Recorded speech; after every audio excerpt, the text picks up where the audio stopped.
समन हम अक्सर सुनते हैं कि किसी व्यक्ति के यहाँ समन आया है, किसी मित्र के यहाँ समन आया है या फिर किसी रिश्तेदार के यहाँ आया है।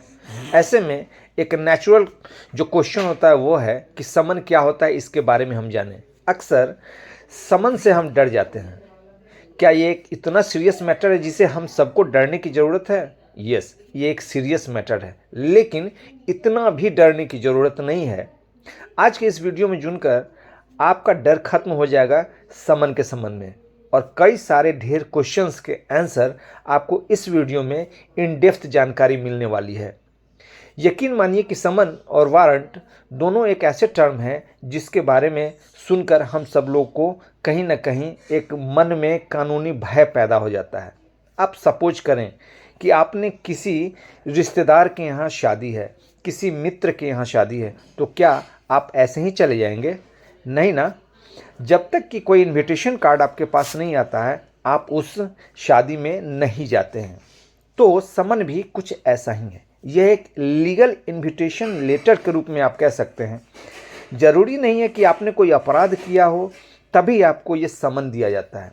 इसके अलावे भी कई ऐसे चीज़ें हैं जिसके कि इस वीडियो में हम जानेंगे कि समन किन किन को किया जा सकता है। देखिए, प्रश्न ये है कि कौन समन इशू करता है, समन किसको किया जाता है और समन कब किया जाता है। तो देखिए, समन यानी बुलावा पत्र किसी कोर्ट में चल रहे किसी मामले के संबंध में ही इशू किया जाता है। इसलिए अब हर एक व्यक्ति को समन नहीं जारी किया जाता, उस पर्टिकुलर मामले से जुड़े व्यक्ति को ही समन इशू किया जा सकता है।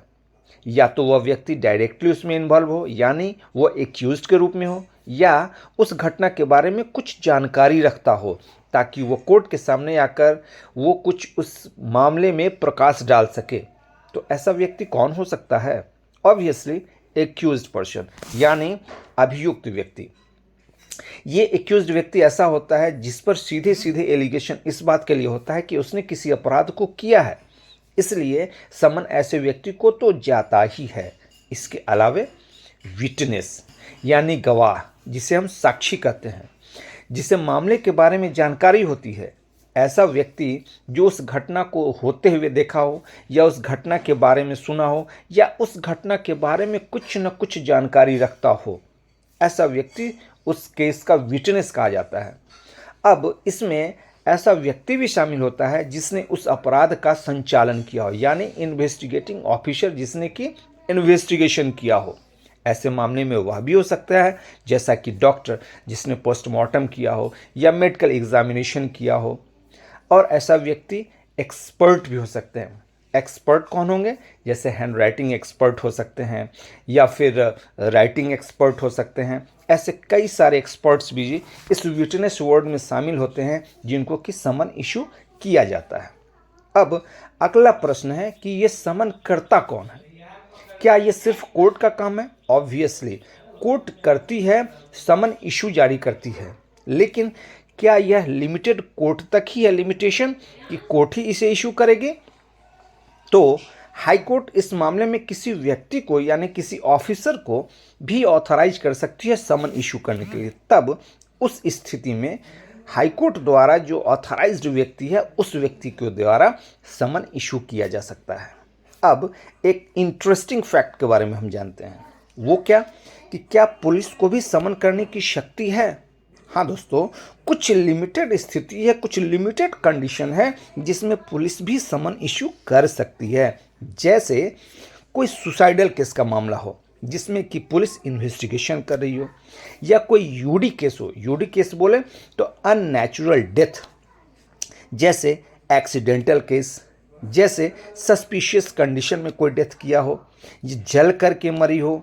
इस तरीके से कोई ऐसा केस जो कि अननेचुरल डेथ की परिभाषा में आता है, वैसी स्थिति में उस केस का इन्वेस्टिगेशन कर रहा ऑफिसर भी समन इशू कर सकता है उस मामले से जानकारी रखने वाले व्यक्ति के अगेंस्ट में, और अपेक्षा करती है कि वह पुलिस के सामने अपीयर हो और उस मामले में उसे कुछ जानकारी दे।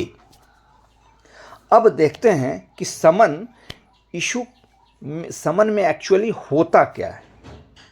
एक वैलिड समन कब माना जाएगा जिसमें कि वह व्यक्ति जिसे कि समन इशू किया गया है कोर्ट के सामने अपीयर होने के लिए एक वैलिड रीज़न हो। तो इसके लिए दो तीन कंडीशंस होते हैं जिसमें कि फुलफिल होना बहुत ज़रूरी होता है। जैसे इसे तो रिटर्न फॉर्म में होना ही चाहिए, जैसे कि आमतौर पर किसी इनविटेशन कार्ड में होता है। दूसरा, इसमें कोर्ट के पीओ का यानी प्रिजाइडिंग ऑफिसर यानी जुडिशियल ऑफिसर का सिग्नेचर होना चाहिए। वो यदि सिग्नेचर जुडिशियल ऑफिसर्स के नहीं है तो वो समन नहीं माना जाएगा। साथ ही इसमें कोर्ट का सील भी लगा होना चाहिए, यानी उसकी मुहर भी लगी होनी चाहिए।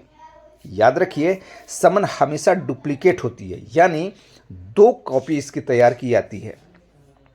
एक जो विटनेस को दिया जाता है यानी वह सर्व किया जाता है, और दूसरा जो कॉपी सर्व की जाती है, जिस व्यक्ति को सर्व किया जाता है उसके द्वारा एक इंडोर्समेंट ले लिया जाता है दूसरे कॉपी पर, जिसमें वह एक्नॉलेज करता है कि यस वो समन की कॉपी उसे मिल गई है और वो कोर्ट में जमा कर दिया जाता है, ताकि कोर्ट के संज्ञान में ये बात आ जाए कि ऐसा समन उस व्यक्ति को मिल गया है और समन का पालन किया जाएगा। तो समन को हम एक नेचुरल जस्टिस का माध्यम कह सकते हैं, क्योंकि कोई भी अपराध जब किया जाता है और जिस व्यक्ति पर अपराध का एलिगेशन है उसको सीधे सीधे कन्विक्शन नहीं किया जा सकता। इसलिए समन इशू किया जाता है ताकि नेचुरल जस्टिस का पालन हो सके। दोस्तों, हम सब जानते हैं कि नेचुरल जस्टिस का पालन किए बिना कोर्ट कभी भी आदेश नहीं दे सकती, किसी भी व्यक्ति के विरुद्ध कोई सज़ा नहीं पारित कर सकती है, न ही कोई ऑर्डर पास कर सकती है। इसलिए ऐसे व्यक्ति को समन के थ्रू पहले अवगत करवाया जाता है कि आप इस मामले में अभियुक्त हैं या आप इस मामले में विटनेस हैं, आप इस मामले में कोर्ट के सामने आकर अपनी बातों को रखें। आशा करता हूं कि आप लोग इसे पसंद करेंगे। आप लोगों ने यदि इसे पसंद किया है तो इसे लाइक करें और इसे शेयर करें। धन्यवाद।